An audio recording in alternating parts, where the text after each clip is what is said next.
And the rule is the principles of equality. So we see we have a principle of equality for addition, subtraction, multiplication, and division, all four basic math operations. What you'll notice here, though, is that I have written this abstractly. So in other words, if you find that something equals something else, you can add the same thing to both sides, and you'd get a true statement, still be a true statement. You could subtract the same thing from both sides, still a true statement. Or multiply the same thing on both sides, still a true statement. Same with divide the same thing on both sides, still a true statement. So the principles of equality, you've probably heard this said this way.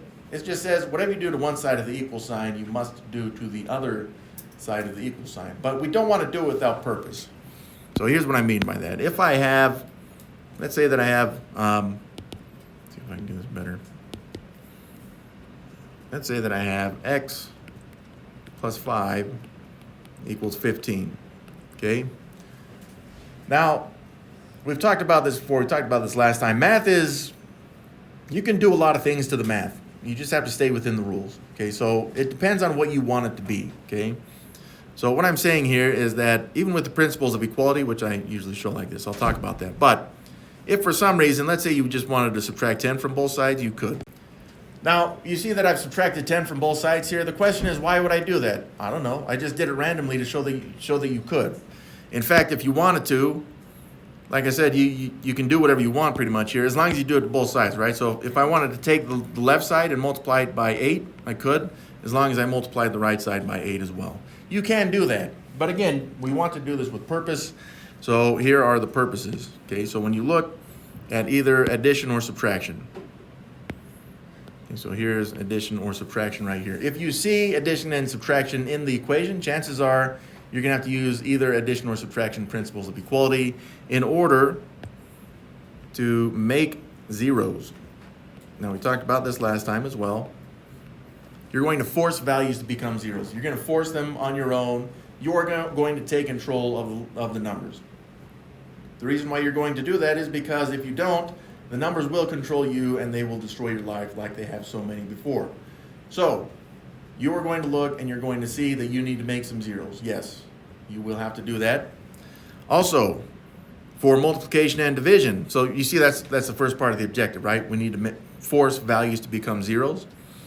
The other part of the objective is to force values to be ones. That's what multiplication and division is for. You're going to make ones. Now, again, we want to do this with purpose. There are specific values that we want to force to become ones. They're the coefficients.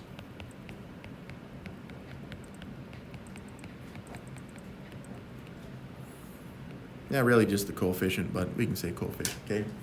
So when you see a coefficient, you're likely going to have to force that coefficient to become 1. If it's already 1, then you don't got to worry about it, okay? Also, it happens usually in this order. You will make zeros, and then you will make ones. So in a general order, you're going to do this one first, and then you'll do this one second, generally speaking.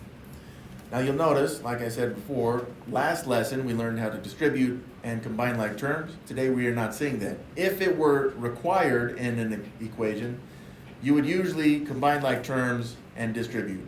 Of course, distribution would come first. Okay, but for today, if you need to make zeros, you're going to do that first. If you need to make ones, usually that happens second. If you don't have to make zeros, then we'll just make ones. Doesn't matter. Okay, but again, we're going to do this with purpose. And I know whatever I do to one side, I got to do to the other side. This says find the value of x in the equation below. It should say find the solution to this equation, right? So that we know that it's going to make it a true statement. So I'm looking at this. I think I can do it in my head. I'm not going to do it in my head because we got to go through the principles of equality just so you can get used to them, all right? So the principles of equality say if you do something to one side of the equation, you must do it to the other side. And to show that I'm going to do that, I'm going to set it up with this line right here. What this line does is it brings down the equal sign, but it also separates the equation at the equal sign so that I know if I do any work here, that I'm going to have to do it here as well. If I do something to the right side, I got to do the left side. If I do something to the left side of that line, I got to do the other side as well. Now you see, and I've made that line longer. That's because I'm giving myself some space to work, which I do want. Okay? So what else do I want on this one? What I'd really like to do here is to take this x and just drop it, meaning that I don't want anything added or subtracted to the x. That is what we call isolating the variable, which you possibly have heard before, and I will use it quite often. Isolating the variable. I want the x or the variables all by themselves just to start with. I don't want anything added or subtracted to it. And I'm talking about the 8. This 8, it's no good. I got to get rid of it. When I say get rid of it, I mean I'm going to make it a 0. So I'm going to force it to be a 0 by subtracting 8. Now I put that minus 8 there. That means that I put it there. I changed the equation, but in order to not change the value, if I do it to one side, I must do it to the other side as well. So I'll work from left to right. 9 minus 8 is 1.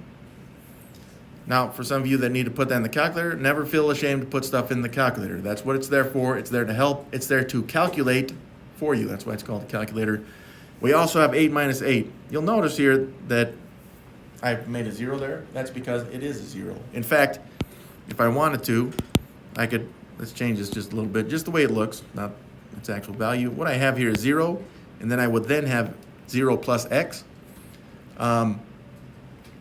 But here's the nice thing about zeros, okay, is that just like we saw on the last slide, you're going to make zeros with addition or subtraction. We're going to make a 0, which I've just done. And what happens with the zeros that I can ignore it? Okay, so I can just make this go away.